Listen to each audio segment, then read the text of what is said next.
ಬಾಂಗ್ಲಾದವರು ಬರ್ತಿರೋದು ಕೆಲಸಕ್ಕೆ ಅಲ್ಲ, ಬದಲಾಗಿ ಇಸ್ಲಾಂ ಬೆಳೆಸೋದಕ್ಕೆ. ಎಸ್ಟೇಟ್ ಮಾಲೀಕರೇ ಎಚ್ಚರ. ಪ್ರಮೋದ್ ಮುತಾಲಿಕ್.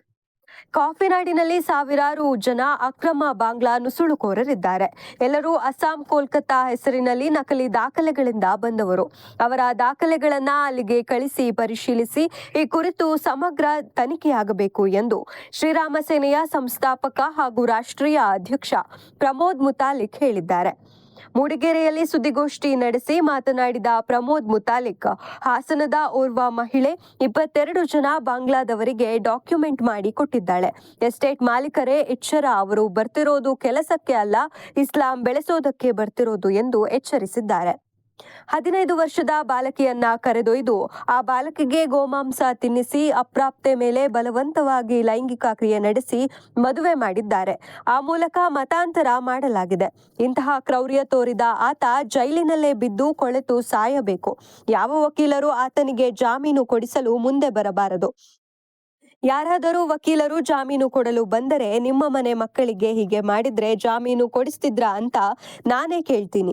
ವಕೀಲರು ಜಾಮೀನು ಕೊಡಿಸೋದಕ್ಕೆ ನಾವು ಬಿಡೋದಿಲ್ಲ. ಲಾಯರ್ ಎಲ್ಲಿಂದಲೇ ಬಂದರೂ ವಕಾಲತ್ತು ವಹಿಸಲು ನಾವು ಬಿಡೋದಿಲ್ಲ ಎಂದು ಪ್ರಮೋದ್ ಮುತಾಲಿಕ್ ಆಕ್ರೋಶ ವ್ಯಕ್ತಪಡಿಸಿದರು. ಇಡೀ ಈ ಚಿಕ್ಕಮಗಳೂರು ಜಿಲ್ಲೆಯಲ್ಲಿ ಬಹಳ ದೊಡ್ಡ ಪ್ರಮಾಣದಲ್ಲಿ ಹೊರ ರಾಜ್ಯದಿಂದ ಅಸ್ಸಾಮು, ಕಲ್ಕತ್ತಾ ಹೀಗೆ ಬೇರೆ ಬೇರೆ ಹೆಸರು ಹೇಳ್ಕೊಂಡು ಬಂಗ್ಲಾದವರು ಕೂಡ ಒಳಗಡೆ ನುಸುಳ್ತಾ ಇದ್ದಾರೆ, ಫೇಕ್ ಡಾಕ್ಯುಮೆಂಟ್ ತಗೊಂಡು. ಸೊ ಅದು ಮೊದಲೇದು ಸಮಗ್ರವಾಗಿ ತನಿಖೆ ಆಗಬೇಕು. ಆ ಡಾಕ್ಯುಮೆಂಟ್ ಅನ್ನ ತಗೊಂಡು ಅಲ್ಲಿ ಡಾಕ್ಯುಮೆಂಟ್ ಕಳಿಸಿ ಆ ಊರಿಂದ ಕಳಿಸಿ ಕನ್ಫರ್ಮ್ ಮಾಡ್ಕೊಳ್ತಿದ್ದೆ. ಹೌದು ಅಲ್ಲೋ ಅಡ್ರೆಸ್ಗಳೆಲ್ಲ ಇಲ್ಲಿದಿರುತ್ತೆ, ಆದ್ರೆ ಊರಿನ ಹೆಸರು ಮಾತ್ರ ಅಲ್ಲಿದಿರುತ್ತೆ. ಏನೇನೋ ವಿಚಿತ್ರವಾದಂತಹ ಪ್ರಕ್ರಿಯೆ ಇದೆ.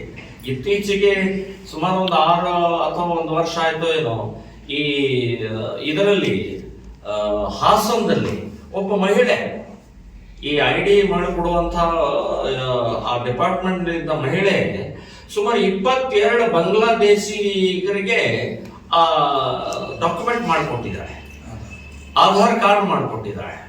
ಸೊ ಅವರು ಸಿಕ್ಕಾಕೊಂಡ್ ಕೂಡ ಸಸ್ಪೆಂಡ್ ಮಾಡಿದ್ದಾರೆ.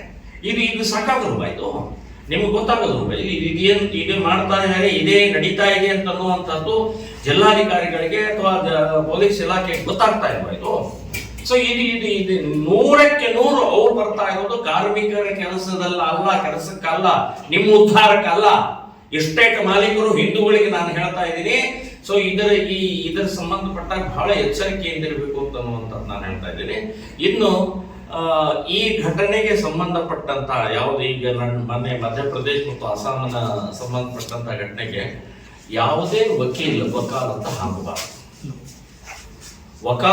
ಹಾಕಬಾರ್ದು, ಜಾಮೀನು ಕೊಡಬಾರ್ದು, ಅವನು ಅದೇ ಜೈಲಲ್ಲೇ ಕೊಳತು ಸಾಯಬೇಕು ಅಂತ ಅನ್ನುವಂಥದ್ದು ನಾನು ಹೇಳ್ತೇನೆ. ಈ ರೀತಿಯ ಒಬ್ಬ ಅಪ್ರಾಪ್ತೆಯನ್ನ ಬಲಾತ್ಕಾರವಾಗಿ ಲೈಂಗಿಕ ಕ್ರಿಯೆಯನ್ನು ಮಾಡಿದಂತಹ ಆ ನೀಚ ಅವನಿಗೆ ಅಲ್ಲೇ ಕೊಳತು ಸಾಯಬೇಕು ಅಂತ ಅನ್ನುವಂಥದ್ದು ಹೇಳ್ತಾರೆ. ಯಾರಾದರೂ ವಕೀಲರು ಯಾರಾದರೂ ಇದಕ್ಕೆ ಜಾಮೀನು ಕೊಡಕ್ಕೆ ಮುಂದೆ ಬಂದ್ರೆ ನಾವು ಅದನ್ನು ಬಿಡುದಿಲ್ಲ ಅಂತ ಅನ್ನುವಂಥದ್ದು ಹೇಳ್ತೀವಿ. ಯಾವ ವಕೀಲ ಬರ್ತಾನೆ, ಯಾವ ಜಾಮೀನು ಕೊಡಕ್ ಬರ್ತಾನೆ, ಅವ್ರ ಮನೆಯಲ್ಲಿದ್ದಂತ ಅಪ್ರಾಪ್ತ ಹುಡುಗಿನ ಈ ರೀತಿ ಮಾಡಿದ್ರೆ ಅವ್ರು ಜಾಮೀನು ಕೊಡಕ್ ಬರ್ತಿದ್ರ ಅಥವಾ ಅವ್ರು ವಕಾಲತ್ತು ವಹಿಸ್ತಿದ್ರ ಅಂತ ನಾವು ಕೇಳ್ತೀವಿ ಅವರಿಗೆ. ಸೊ ನಾವು ಯಾವುದೇ ರೀತಿಯಲ್ಲಿ ವಕೀಲರಿಗೆ ಜಾಮೀನು ಕೊಡುವಂತವ್ರಿಗೆ ಅವಕಾಶ ಮಾಡಿಕೊಡೋದಿಲ್ಲ ಅಂತ ಅನ್ನುವಂಥದ್ದು ಸ್ಪಷ್ಟವಾಗಿ ನಾನು ಹೇಳ್ತಾ ಇದ್ದೇನೆ. ಎಲ್ಲಿಂದ ಬಂದರೂ ಕೂಡ ನಾವು ಆ ವಕೀಲರಿಗೆ ಅಲ್ಲಿ ಪ್ರವೇಶ ಮಾಡಕ್ಕೆ ಅವಕಾಶ ಕೊಡೋದಿಲ್ಲ. ಇದು ಇನ್ನು ಆ ಮಹಿಳೆಗೆ N4 ನ್ಯೂಸ್, ಇದು ನಿಮ್ಮ ಧ್ವನಿ.